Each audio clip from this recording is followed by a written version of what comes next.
Hello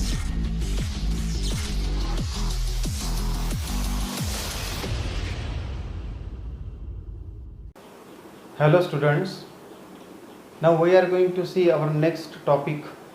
It is induction and energy transfer. म्हणजे आपण आता जो पुढचा टॉपिक पाहणार आहे त्याचं नाव आहे इंडक्शन आणि एनर्जी ट्रान्सफर. इंडक्शन म्हणजे काय हे आपण पाहिलेलं आहे. फॅराडेच्या लॉच्या नुसार चेंजिंग मॅग्नेटिक फील्डमध्ये जर आपण कंडक्टर ठेवला तर त्याच्यामध्ये इंडक्शन होते. इंडक्शन म्हणजेच EMF इंड्यूस होतो. EMF इंड्यूस झाला म्हणजे इंडक्शन झालं.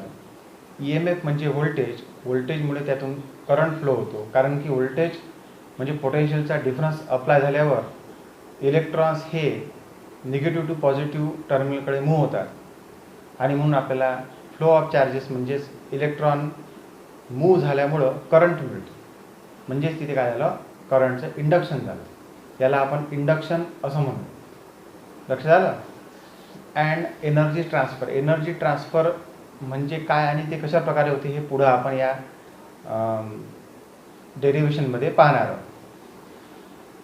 Now let us consider previously that we have consider same thing we have to consider here. याआधी आपण जे कन्सिडर केलेलं आहे त्याच्या तशीच इथे पण आपल्याला एक लूप कन्सिडर करायचा आहे, वायर लूप ABCD नावाचा, जो मॅग्नेटिक फील्डमध्ये ठेवलेला आहे. Magnetic field into the plane of the paper अशा प्रकारे आपण कन्सिडर केलेलं आहे. जसं आपण याच्या आधी कन्सिडर केलं होतं सेम त्याप्रमाणे. ABCD ही जी कॉईल आहे त्याची A पासून D पर्यंत किंवा B पासून C पर्यंतची लेंथ ही कॅपिटल L आहे. तशाच प्रकारे जेवढा पोर्शन त्याचा डायग्राममध्ये दिसला, डायग्राममध्ये दाखवल्याप्रमाणे तुम्हाला जे दिसते त्याचा जेवढा पोर्शन हा मॅग्नेटिक फील्डमध्ये येतो आहे ना, magnetic field of induction B हे जे आपण अप्लाय केलेलं आहे याच्यामध्ये जेवढा पोर्शन येत आहे त्याची जी लेंथ आहे ती x आहे. म्हणजे जेवढा area under the influence of magnetic field येतो आहे ते म्हणजे लांबी गुणिले रुंदी म्हणजे L इंटू x. अशा प्रकारे आपण LX एवढा एरिया मॅग्नेटिक फील्डमध्ये येतो असं सांगू शकतो. त्यानंतर बाहेर काही अंतरापर्यंत ती कॉईल आहे.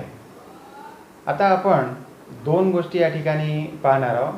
म्हणजे आपण इंडक्शन ऑफ करंट झाल्यावर किती प्रमाणात तो करंट या ठिकाणी प्रोड्यूस होतो किंवा इंड्यूस होतो ते आपण पाहणार आहोत. कोणकोणत्या प्रकारचे फोर्सेस लागते त्यानुसार पॉवर किती जनरेट म्हणजे पॉवर किती अप्लाय करावं लागेल त्यानुसार मग ट्रान्सफर ऑफ एनर्जी तेवढ्याच प्रमाणात किती होते ते आपण पाहणार आहोत. आता आपण काय करूया की आपण ही जी कॉईल आहे ही मॅग्नेटिक फील्डमध्ये जी ठेवलेली आहे तिला आपल्याला माहीत आहे की एकतर कॉईल किंवा मग मॅग्नेटिक इंडक्शन कमी जास्त करणे किंवा कॉईलचं अंतर कमी जास्त करणे असं जर आपण काही केलं तर त्या ठिकाणी change in the magnetic field तयार होतं. म्हणजेच त्यातला मॅग्नेटिक फ्लक्स जो आहे तो चेंज होतो आणि म्हणून त्याच्यामध्ये काय इंड्यूस होते, EMF इंड्यूस होते. त्यामुळे आपल्याला करंट मिळतो हे आपण पाहिलेलं आहे. म्हणून आपण काय करू की जी काही मॅग्नेटिक फील्डमध्ये आपण कॉईल ठेवलेली आहे त्याची जी BC साईड आहे ती बाहेर ओढण्याचा प्रयत्न करू. तिथे F एवढा फोर्स अप्लाय करू. फोर्स अप्लाय केल्यानंतर फोर्स अप्लाय करू आपण बाहेरच्या दिशेने तिला आपण काय करू असं बाहेरच्या दिशेने ओढू आणि म्हणून ते ओढल्यामुळे काय होईल तर जेवढा एरिया पहिले आतमध्ये होता तो आता बदलेल आणि एक्सची व्हॅल्यू कमी होईल. एक्सची व्हॅल्यू कमी झाली म्हणजे मॅग्नेटिक फील्डमध्ये कमी एरिया आहे म्हणजेच कमी मॅग्नेटिक फ्लक्स त्याच्यावर अप्लाय होते. म्हणजे मॅग्नेटिक फ्लक्स डिक्रीज झाला म्हणजेच काय एरिया डिक्रीज झाला म्हणून मॅग्नेटिक फ्लक्स डिक्रीज झालं. एक्सची व्हॅल्यू डिक्रीज झाली म्हणून सगळं हे झालं डिक्रीज. मॅग्नेटिक फ्लक्स डिक्रीज झालं म्हणजे पहिलेपेक्षा ते कमी झालं आणि ते कमी झालं म्हणजे त्याच्यामध्ये चेंज झाला. जास्त किंवा कमी होणे म्हणजेच चेंज आहे. ते कमी झालं म्हणजे त्याच्यामध्ये चेंज झाला. Change in the magnetic flux produces आपल्याला फॅराडेज लॉनुसार माहीत आहे प्रोड्युसेस द EMF और इंड्युसेस द EMF. अशा प्रकारे त्याच्यामध्ये EMF इंड्यूस झाला आणि EMF जो इंड्यूस झाला आता त्या EMFची व्हॅल्यू आपल्याला काढता येते. आता आपण त्याच्यामध्ये EMF इंड्यूस झाल्यामुळे करंट फ्लो होईल त्याची डायरेक्शन आपण डायग्राममध्ये दाखवलेली आहे. Direction of that current is such that किंवा डायरेक्शनच्या आधी आपण त्याच्यामध्ये वेगवेगळ्या प्रमाणात जेव्हा ती कॉईल मॅग्नेटिक फील्डमध्ये होती तेव्हा सगळ्या दिशेला कशा कशा प्रमाणात फोर्सेस अप्लाय होतात हे पाहू. हे आपण याआधी पाहिलेलं आहे. या आधीचे चॅप्टर्स जे आपण इलेक्ट्रॉनिक्सचे शिकलेलो आहोत त्यामध्ये आपण हे पाहिलेलं आहे. राईट हँड रूलही आपण पाहिला होता. त्यानुसार जर आपण पाहिलं तर या डायरेक्शननी जर आय असेल आणि आतल्या डायरेक्शननी जर आपण मॅग्नेटिक फील्ड अप्लाय केलेलं आहे तर वरच्या राईट हँड रूलनुसार जर आपण पाहिलं तर आपल्याला मॅग्नेटिक फील्ड, करंट आणि फोर्स अप्लाइड अशा प्रकारे 3 गोष्टी याच्यातून माहीत पडतात. आपण जर वरच्या डायरेक्शननं लावलं हे तर मला असं दिसते की करंटची डायरेक्शन जी आहे ती जर या दिशेला आहे अशी जर आपण धरली इथे आणि हा झाला फोर्स अप्लाइड, ही झाली करंटची डायरेक्शन, हे झालं आतमध्ये असणारे into the plane of the paper magnetic field आणि हे झालं वरच्या दिशेला अप्लाय होणारा फोर्स. असंच प्रत्येक ठिकाणी आपण जर पाहिलं, आता हे असं जर पाहिलं आपण करंट या डायरेक्शनने जात आहे, आतमध्ये जाणारं मॅग्नेटिक फील्ड आहे आणि या डायरेक्शननी F1 फोर्स दिसतो, हा F2 फोर्स दिसतो. खाली जर आपण पाहिलं असं तर आपल्याला काय दिसते, इकडे जाणारी ही डायरेक्शन, इकडे जाणारी आयची डायरेक्शन, बाहेरच्या डायरेक्शननी फोर्स, आतमध्ये जाणारा magnetic field into the plane of the paper. अशा प्रकारे म्हणजे अशा प्रकारे आपल्याला चारही बाजूला किंवा तिन्ही बाजूला ज्या साईड्स आतमध्ये आहेत त्या मॅग्नेटिक फील्डच्या तिथे राईट हँड रूलनुसार फोर्सेसची डायरेक्शन आपल्याला अप्लाय करता येते. त्यानंतर आपण जशा प्रकारे याला मूव्ह करता त्यानुसार F1 आणि F2 आणि F3 पैकी F2 आणि F3 आता निश्चितच मॅग्नेटिक फोर्सेस सारखे असतील, कारण की तो जो एरिया आहे त्या एरियातले ते जे 2 साईड्स आहेत वरची आणि खालची ती सेम आहे, म्हणून मग F2 आणि F3 दोन्ही सेम आहे, ते कॅन्सल करतील एकमेकांना. त्यानंतर F1 जो आहे तो त्याला एका डायरेक्शन त्या डायरेक्शनने ओढेल आणि आपण या डायरेक्शनने लावत आहोत. म्हणजेच काय, आपण ज्या डायरेक्शनने फोर्स लावतो त्याची विरुद्ध दिशेने त्याला ओढत आहे. म्हणजे आपला जो फॅरेडेचा लॉ आहे त्यानुसार ते आपल्याला दिसते, that opposes the change producing hit. म्हणजे त्याच्यामध्ये चेंज ज्याच्यामुळे होत आहे त्यालाच ते काय करते, अपोज करते. आता आपण जो काही फोर्स अप्लाय केला त्या फोर्समुळे जे काही वर्क डन होईल ते वर्क डन काढायचं असेल तर फोर्स इंटू डिस्प्लेसमेंट असं आपल्याला काढावं लागेल. डिस्प्लेसमेंट जर मी डी असं जर म्हटलं, आपल्या पुस्तकामध्ये सुद्धा डिस्प्लेसमेंट हे डी म्हटलेलं आहे, तर डी डिस्प्लेसमेंटसाठी जर आल्या मी बाहेर ओढतो आहे असं जर म्हटलं तर फोर्स इंटू डिस्प्लेसमेंट म्हणजे F इंटू डी असं होईल. आता आपल्याला पॉवरची डेफिनेशन माहीत आहे, power is the rate of doing work, आहे की. म्हणजेच काय, work done per unit time म्हणजे पॉवर होत असते, म्हणजे W/T असं आपण लिहू. आणि वर्क डन म्हणजे फोर्स इंटू डिस्प्लेसमेंट म्हणजे F into D upon T. आता F बाजूला घेतला आपण, डी अपॉन टी म्हणजे डिस्प्लेसमेंट पर युनिट टाईम म्हणजे वेलॉसिटी झाली. ती वेलॉसिटीची व्हॅल्यू मिळाली F इंटू व्ही. अशा प्रकारे मला पॉवरची व्हॅल्यू मिळते F इंटू व्ही. आता याच्यामध्ये आपण F आणि व्ही पैकी Fची व्हॅल्यू जी आहे ती फाइंड आउट करू आणि त्याच्यामध्ये टाकण्याचा प्रयत्न करू शेवटी. म्हणजे आपल्याला पॉवर किती अप्लाय होईल, म्हणजेच तिथे एनर्जी किती प्रमाणात कमी जास्त होत आहे, म्हणजे एनर्जी ट्रान्सफर होत आहे ते आपल्याला कळेल. यानंतर आपण फ्लक्स किती प्रमाणात त्या ठिकाणी प्रोड्यूस झाला ते काढू शकतो. आपल्याला फ्लक्स जो चेंजिंग फ्लक्स आहे तोच किती प्रमाणात आहे तो म्हणजे फाय इज इक्वल टू, म्हणजे फाय कशामुळे काढणार आपण, तर magnetic field of induction B is given by B is equal to flux per unit area असं म्हणू शकतो आपण, आहे की नाही. फ्लक्स पर युनिट एरिया म्हणजे बी, म्हणून मग flux is equal to B into A, म्हणून ते लिहिलेलं तुम्हाला दिसते बी इंटू ए. यानुसार आपल्याला बीची व्हॅल्यू म्हणजे बी, एची व्हॅल्यू म्हणजे एल इंटू एक्स, कारण की आतमध्ये असणारी जी काही साईड आहे त्याची लांबी एल आहे आणि रुंदी एक्स आहे, म्हणून मग the portion of the coil on which the magnetic flux is applied is area L into x, म्हणून बी एल एक्स अशा प्रकारे मला फायची व्हॅल्यू त्या ठिकाणी मिळते. हे झाले 2 व्हॅल्यूज. आता एक्स जसं जसं कमी होत जाईल तसं तसं फाय कमी होत जाईल, हे आपल्याला या इक्वेशनवरून सुद्धा समजतं. कारण की यल तर कमी जास्त होणार नाही आहे आणि फोर्स जो आपण लावतो तो सुद्धा लावताय आपण, तो तेवढाच लावत आहे. त्यामुळे फक्त एक्स जर कमी होत आहे त्यानुसार मग मॅग्नेटिक फील्डच्या आतमध्ये असणारा जो पोर्शन आहे त्या कॉईलचा तो कमी होताना आपल्याला दिसून येईल. ही झाली फायची व्हॅल्यू. आता मला EMFची व्हॅल्यू जर काढायची असेल म्हणजे ईची व्हॅल्यू, तर मला ती काढता येईल का, हो. ई म्हणजे d∅dt असं होत असते. Magnitude of E is equal to magnitude of d∅dt म्हणजे change of magnetic flux with respect to time is called as E असं म्हणू आपण, EMF इंड्यूस. हे आपण आता शिकलेलं व्हायच्या आधी, ते परत रिवाईज करण्यापेक्षा तुम्ही थोडंसं आधी वाचून घ्यायचं आहे, त्यानंतर तुम्हाला चांगल्या प्रकारे समजते. म्हणून याच्यामध्ये मला असं दिसतं मग D phi by D T म्हणजे D D T of phi, phi म्हणजे बी एल एक्स, बी आणि एल कॉन्स्टंट आहे बाहेर येतील, X D X by D T म्हणजे rate of change of displacement. What is x?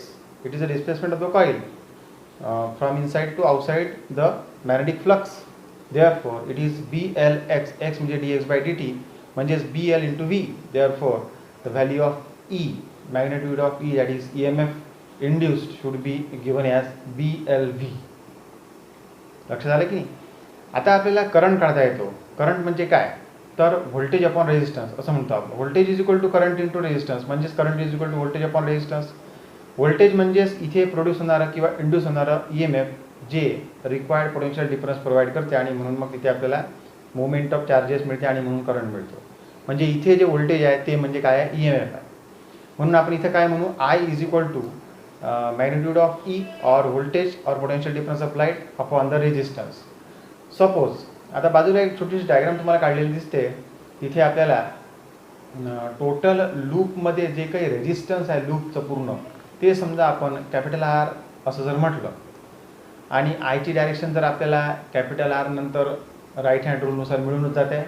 कारण की राईट हँड रूलनुसार म्हणजे राईट हँड थंब रूलनुसार आपल्याला असं दिसते की आतमध्ये जर आहे हा मॅग्नेटिक फील्ड जर आतमध्ये आहे तर मग राईट हँड रूलनुसार अशा प्रकारे आपल्याला करंटची डायरेक्शन इथे दिसते.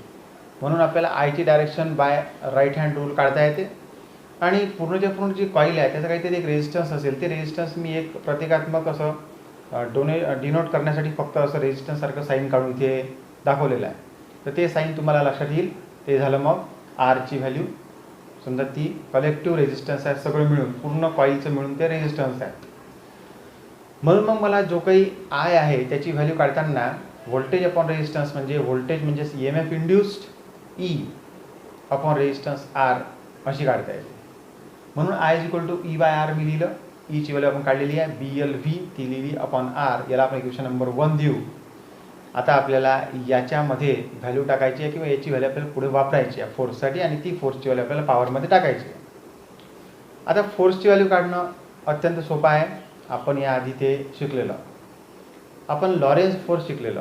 आताच मागच्याच लेक्चरमध्ये आपण लॉरेन्स फोर्स म्हणजे काय ते पाहिलं होतं. लॉरेन्स फोर्स म्हणजे काय असतो तो F is equal to I into L cross B येईल इथे कारण की एल लेंथ आहे आणि बी हे मॅग्नेट्यूड आहे. लॉरेन्स फोर्स म्हणजे कोणता फोर्स आहे तो आपण याच्या आधी शिकलेला. Lorentz force F is equal to I in bracket L cross B म्हणा लागेल इथे आपल्याला कारण की इथे लेंथ जी आहे ती यल आहे. त्यानंतर बी जे मॅग्नेटिक इंडक्शन आहे ते बी आहे आणि आय हा त्यातून पास होणारा करंट आहे.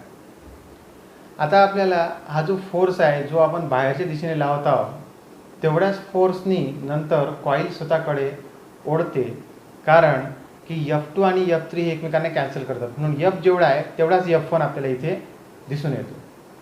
आता जर आपण पाहिलं तर F1ची व्हॅल्यू आणि Fची व्हॅल्यू आपल्या डायग्रामनुसार सेम दिसते. म्हणून त्याची व्हॅल्यू आपल्याला काढता येते कारण आपल्याला लॉरेन्स फोर्सची व्हॅल्यू माहीत आहे. जेवढ्या फोर्सने आपण Fनी ओढू तेवढ्याच फोर्सनी F1 ओढत आहे म्हणजे तेवढ्याच लॉरेन्स फोर्स तिथे ॲक्ट होत आहे. म्हणून ते काढताना आपल्याला F is equal to I into L cross B असं काढता येते. एल क्रॉस बी म्हणजेच काय आहे एल बी साईन थीटा. आणि आपण जर पाहिलं तर आयची जी डायरेक्शन आहे ती अलॉंग एक्स ॲक्सिस दिसते आपल्याला. बीची डायरेक्शन ही आतमध्ये आहे म्हणजेच अलॉंग झेड ॲक्सिस आहे. आणि यल हा असा सरळ आहे व्हर्टिकल आहे म्हणजेच तो काय आहे वाय डायरेक्शनला आहे. म्हणजे आपल्याला एक्स वाय झेड तिन्ही डायरेक्शनला आय यल आणि बी दिसतात. म्हणजे यल आणि बी मधला अँगल हा 90 डिग्री आहे. म्हणून आपण लिहू शकतो आय एल बी साईन 90. त्यातला साईन 90 म्हणजे 1 म्हणून आपल्याला मिळते आय एल बी. म्हणजे एफचं मॅग्निट्यूड झालं आय एल बी. तेच मॅग्निट्यूड कोणाचं राहील मग F1चं सुद्धा राहील सेम राहील.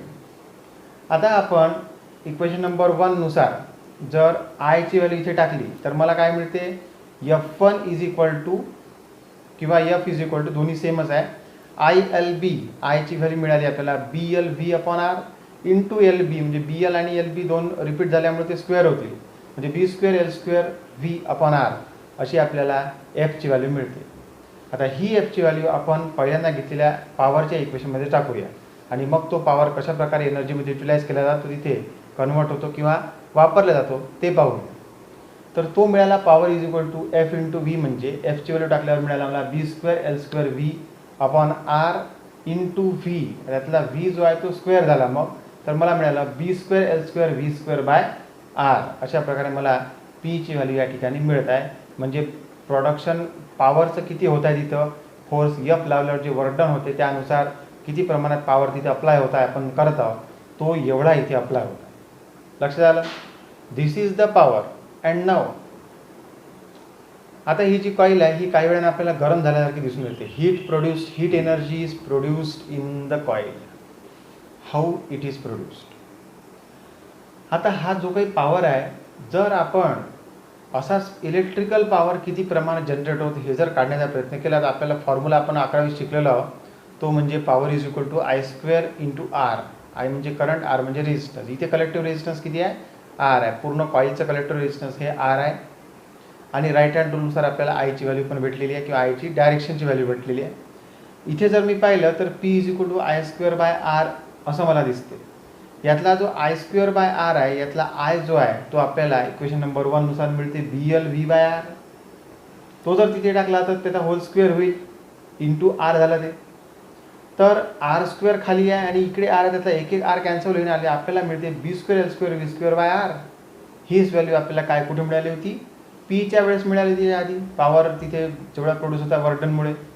म्हणजेच काय की जेवढ्या प्रमाणात तिथे आपण वर्कडन करत आहोत ते पूर्ण हीट एनर्जीमध्ये काय होते, कन्वर्ट होते. म्हणून शेवटी एक वाक्य म्हटलेलं आहे, दस the work done in pulling the loop through the magnetic field outside is appears as heat energy in the loop. तीच तेवढ्याच प्रमाणात हीट एनर्जी लूपमध्ये तेवढ्या प्रमाणात ॲपियर होते. लक्षात आलं की. म्हणजे आपण सुरुवातीला काय केलं, आपण पॉवरचा फॉर्म्युला लिहिला. पॉवरमध्ये वर्क डन आणि वेलॉसिटी किंवा त्यानुसार डिस्प्लेसमेंट अपॉन टाईमनुसार वेलॉसिटी काढून ते लिहिलं. मग आपण ई एम एफ काढला, ई एम एफवरून करंट काढला, करंटवरून एफची व्हॅल्यू लिहिली, एफची व्हॅल्यू टाकली पीमध्ये. अशा प्रकारे पॉवर काढला. हे झालं पॉवरची व्हॅल्यू. त्यानंतर आपण इलेक्ट्रिकल पॉवर काढला आणि दोन्ही सारखे आहेत हे सांगितलं. तो इलेक्ट्रिकल पॉवर एनर्जी कन्व्हर्शन करून हीट एनर्जीमध्ये कन्वर्ट होऊन राहिला हे माहीत पडलं. म्हणून आपण हे सांगितलं की जेवढ्या प्रमाणात आपण वर्क डन लावतो त्या कॉईलला बाहेर ओढण्यासाठी तेवढ्याच प्रमाणात पॉवर त्या ठिकाणी जनरेट होते आणि म्हणून ते हीट तिथे प्रोड्यूस होते. लक्षात आलं.